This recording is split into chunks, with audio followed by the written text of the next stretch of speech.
Assalamu alaikum YouTube. This is Mirza. And today I wanted to talk a little bit about the concept of shirk in the Quran. Now, I've touched upon shirk in my previous videos, but because this is such an important topic in the Quran, this is one of the sins that God will not forgive on the day of judgment, and it's a very heinous sin. So we have to be very clear on what shirk is so we can avoid it. Now, the traditional Muslims will just have a pretty narrow idea of what shirk is. To them, it means to not associate anything with God. But as Brother Gerrans has pointed out, the first shahada, the testification of faith, which goes something like this. I testify that there is no God but God, and Muhammad is the messenger of God. Right there, in there, you have the addition of a man with God. So that's something to think about and ponder on whether this testification is actually something that God sanctioned. And you will find that in the Quran, nowhere is this testification or the requirement for this testification to enter into Islam can be found. So before I continue, I wanted to let you know that this video is based on the work of Brother Gerrans titled The Qur'an, A Complete Revelation, which can be downloaded for free from Quranic.com. I strongly encourage you to take a look at what Brother Gerrans has done, because his commentary is very insightful and his translation is very literal. Now, so coming back to the topic at hand. So shirk is basically setting up a partnership with God, not in just words, but in deeds also. And I think a lot of people have a hard time understanding what that means. So the idea is that if you are taking any other entity, an abstract entity or a concrete entity, so a human being or a government or a state or anything else, or even yourself, as basically being able to help you or harm you or provide for you, or guide you, then that, according to the Quranic worldview, is shirk. So it's a far cry from what at least I grew up knowing to be shirk was, which was just a show of words. This is not a show of words. This is actually your actions. And now this obviously this coronavirus scare is here and is being amped up, and it's not gonna go away. And now we are being forced to wear masks. Well, I haven't worn a mask yet, and God give me the strength to resist.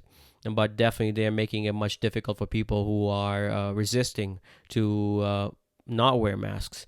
Just recently, I went to a health store. It's called Sprouts, and if you're in the USA, you might be familiar with it.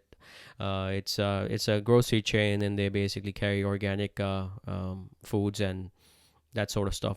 Well, I went in there, and obviously they had a sign on that says mask required for entry, and I ignored it. I moved in, and as soon as I got in, I was greeted by this kid who said, "Sir, do you have a mask on?" And I said, "No."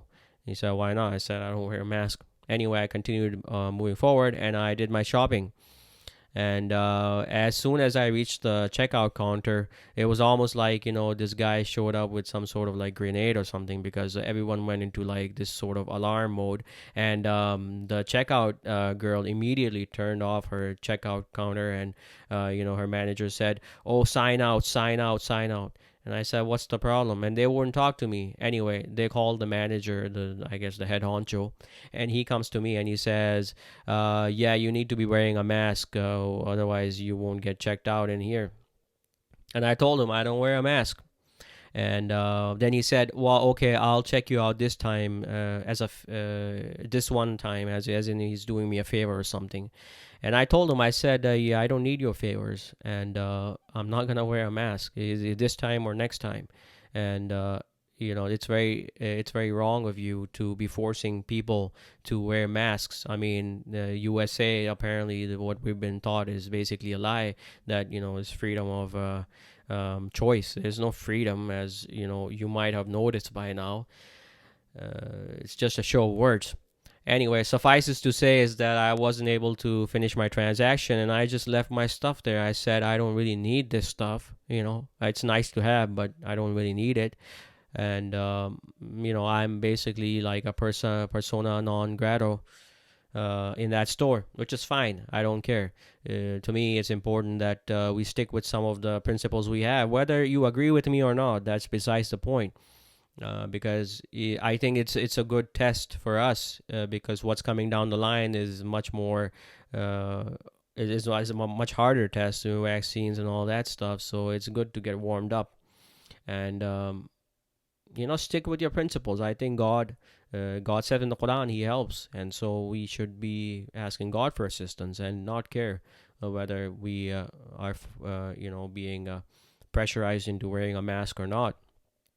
Anyway, that's besides the point here. I wanted to come on to and look at two passages in the Quran. This is Surah 6. We're going to be starting from verse 135. And basically, this translation is from Brother Gerrans, the Quran, a complete revelation. And what I'm going to be looking at is this concept of partnership in the Quran, because again, a lot of people think that partnership is just associating something with God, or like what the Hindus do. Yeah, that is, or what the Christians do, as far as them taking Jesus Christ as the Son of God. That definitely falls under the umbrella of partnership, shirk. But the concept is much more. It's a broader idea than just associating something. It's if you think that the entity can help you, that is a shirk. Now we come to Surah 6, verse 135, and it reads, "Say thou, O my people, work according to your power. I am working. And you will come to know for which of us is the ultimate abode. The wrongdoers are not successful." And continuing on, we have, "And they make for God of what he sows of tilth and cattle a portion. They say this is for God, according to their claim. And this is for our partners. And what is for their partners, it does not reach God. And what is for God, it reaches their partners. Evil is what they judge. And thus do their partners make fair to many among the idolaters the killing of their children, that they might bring them to ruin, and obfuscate their doctrine for them. And had God willed, they would not do it. So leave thou them and what they fabricate." So basically, the argument is that they are making for their partners a portion of what God has bestowed upon them. And so we have to think about what that means. Is these partners some sort of like stone idols, or are we talking about living, breathing human beings? Well, obviously it's living, breathing human beings. That's why it reaches their partners, as in they eat from it, they consume it. And on the same note, we have in the next ayat, in the next verse, we have, "And thus do their partners make fair to many among the idolaters the killing of their children." And just to give you an idea, in the Arabic we have وَكَذَلِكَ زَيَّنَ لِكَثِيرٍ مِّنَ الْمُشْرِكِينَ, and thus made fair to many among the mushrikeen, okay, which Brother Gerrans is translating as idolaters. قَتْلُ أَوْلَادِهِمْ شُرْكَاهُمْ, their partners, the killing of their children. Now, in this day and age, we don't see a lot of infanticide going on. Maybe it is happening somewhere in the far reaches of the earth. But what we do see is doctors routinely recommending that children be aborted, fetuses be aborted, because of some genetic defect or some test came negative or something. When my wife was pregnant, we were given the option too by a doctor that we can get a DNA test done, and I said, what's the point? Because basically that's how they step by step. That's how this system works. They get you in through we just want to see and try it out, and it's for peace of mind, and then it's like, oh no, and so this is how they get you in this sort of hell, if you will. So what I'm trying to say is that doctors definitely are sort of the forefront of these partners with God now, especially with this coronavirus nonsense. You have Dr. Fauci coming in here and then basically proclaiming this and that as if he's God himself. Glory be unto him. High above is he what he ascribed to them. But what I'm trying to say is that these partners with God they want to give you a sort of doctrine, and they want to give you the things that you need to obey. Well, that's setting up a partnership with God. And it says here after this passage, لِيَدُّوهُمْ وَلِيَلْبِسُوا عَلَيْهِمْ دِينَهُمْ, and obfuscate the doctrine for them and confuse them. So again, this confusion of doctrine, is the realm of the mullah, the traditionalist, who will come on stage and he will tell you that God commands this and that, and he comes up with all sorts of rules and regulations that you don't find in the Quran, because again, the path of God is straight. So moving forward, it says in verse 138, and they say, these cattle and tilth are taboo, none is to eat them save whom he will. Now, who is this they say? These are the partners. These are the ones who are, basically setting down the doctrine of the idolaters, of the mushrikeen, according to their claim, and cattle whose backs are made unlawful. Okay, so that's their claim too. And cattle over which they remember not the name of God as an invention against him. He will requite them for what they invented. Again, the whole idea is that, they're setting up these ridiculous rules and regulations, kind of like, you need to put on a mask here and you don't need to put on a mask there, and blah, blah, blah.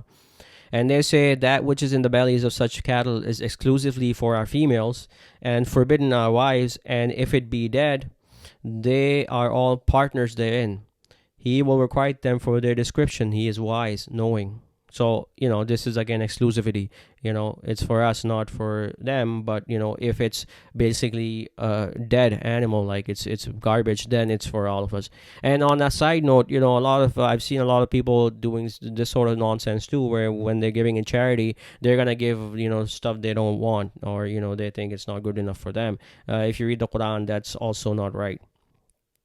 And then it says, this is verse 140, they have lost those who are foolishly kill their children without knowledge and make unlawful what God provided them as an invention about God. They have gone astray and are not rightly guided. And this actually reminds me of another verse in the Quran where it says, and who is more unjust than he who invents a lie about God? And this is, again, the business of the mullah. So he is the most unjust. Anyway, it continues on to talk about how there's diversity of creation by God, basically, that there's not it's not as restricted, the path of God, as they would make you believe, because God is the expansive.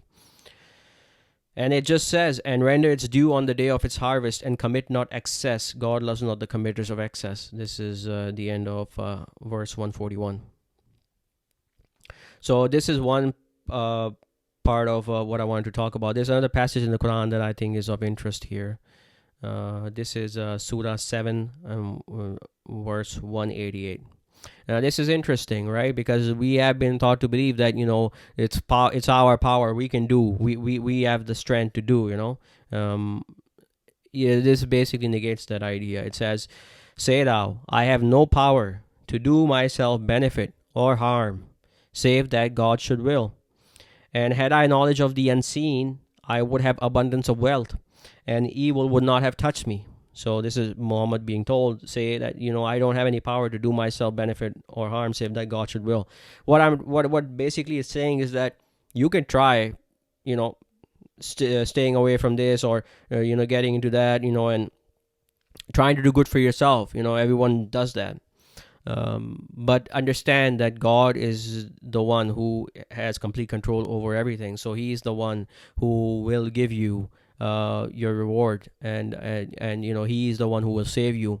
I'll give you an interesting example. I was out of commission actually for basically the last 3-4 days because I keep bees. I'm a beekeeper. Well, not anymore, but anyway, I'm a beekeeper. And what happened was I opened my beehive to inspect the bees, and I was wearing a bee suit, and it was just a normal thing that I do. But this time what happened was there was apparently the zipper wasn't closed all the way or something. There was an opening, there was a gap in the bee suit, and the bees got real angry, and they came in the bee suit. There were like 4 or 5 bees, kind of just around my face, and they stung me. I got 4 stings, and I was, I was in bed for a day or two, and there was swelling and all that stuff. Anyway, I got rid of the bees because I'm not gonna deal with that anymore. But what I'm trying to say is that I took my precautions, but because it was God's will, it happened.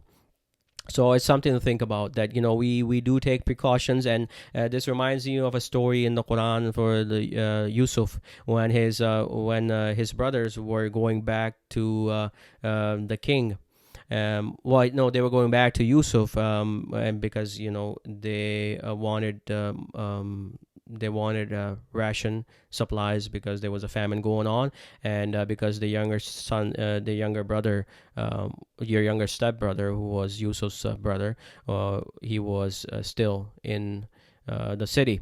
And their father said to them, he said that when you enter through gates, when you enter the city, enter through different gates, so you're not noticed. And then he says,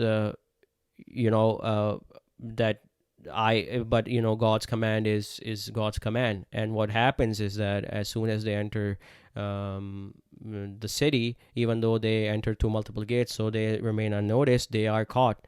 And it said that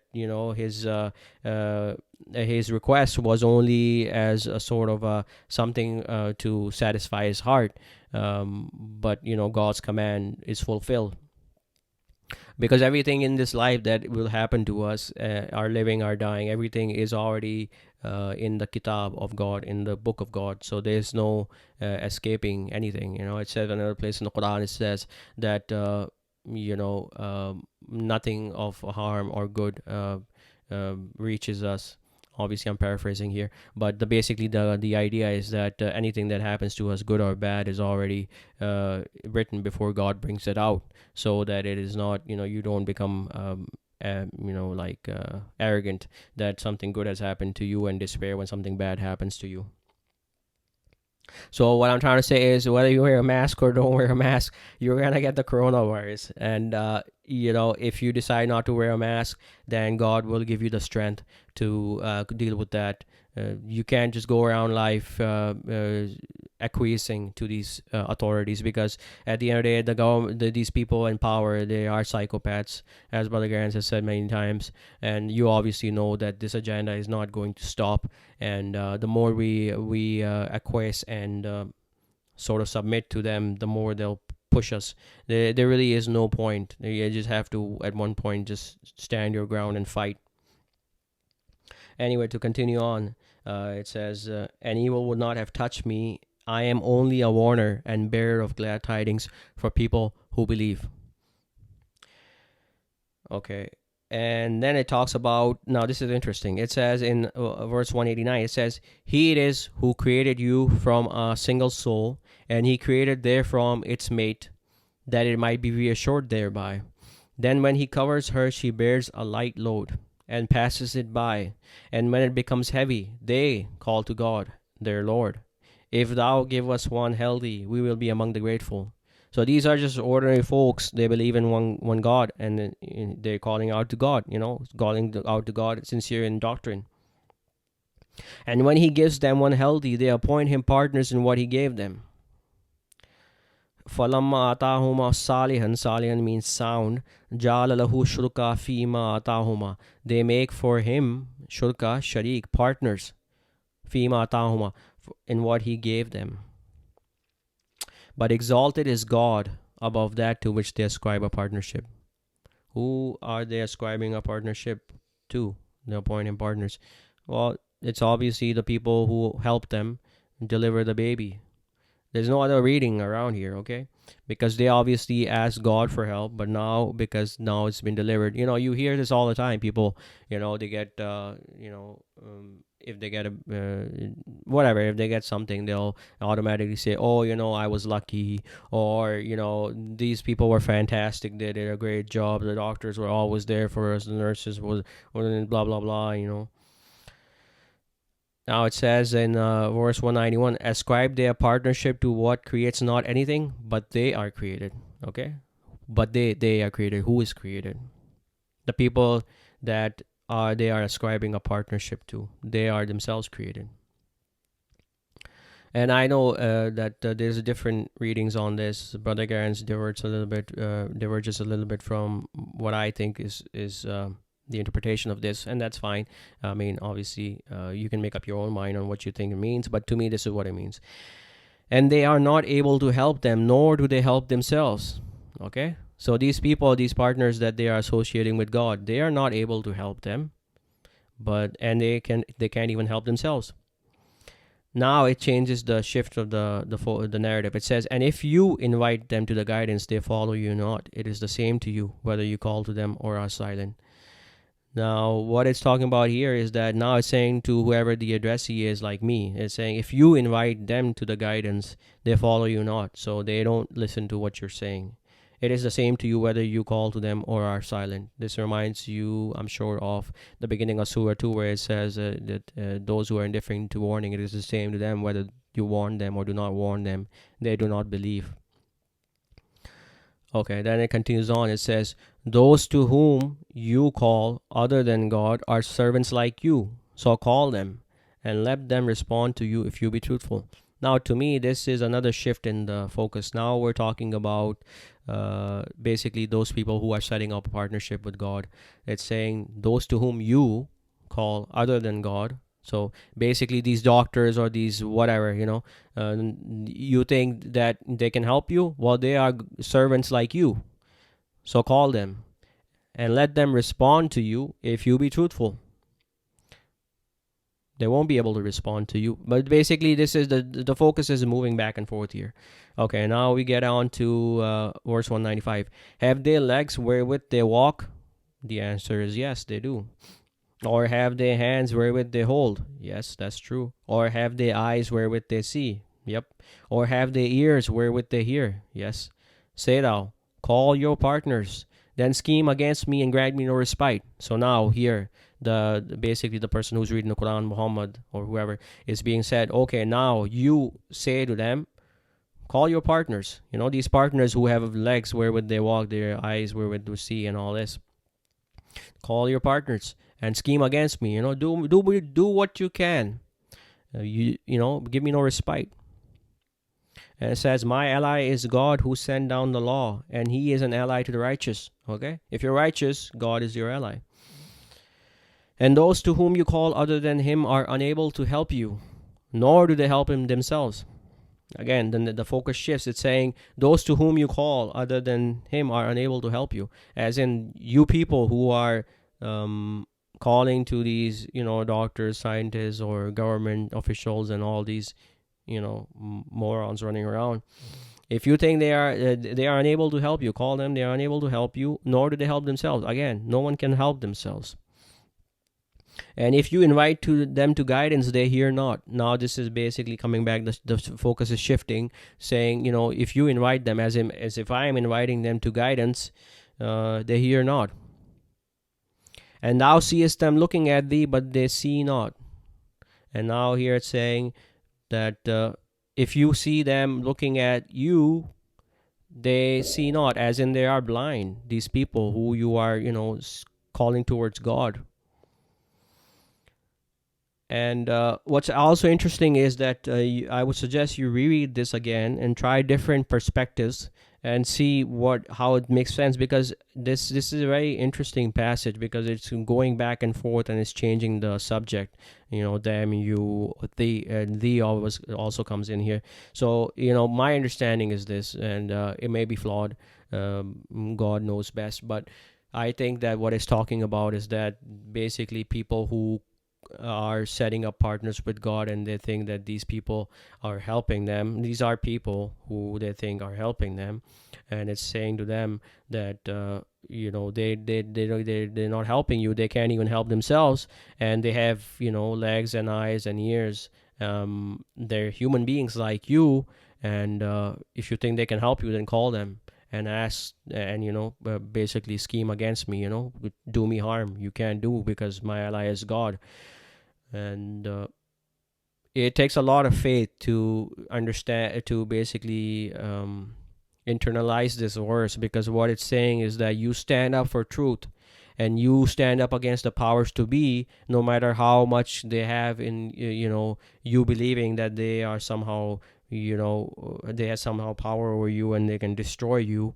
They can't do anything unless it be God's will. So you stand up and you fight. You have your principles, and God is your ally if you are of the righteous.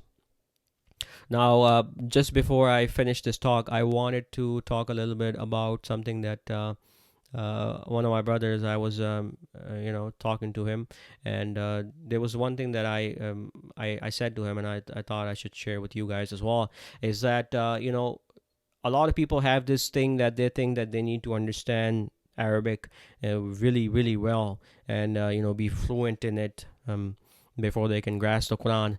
And that's not true, because I'm not an Arabic linguist by any means. I probably just know basic Arabic. I can pick out words here and there. I can kind of follow the grammar.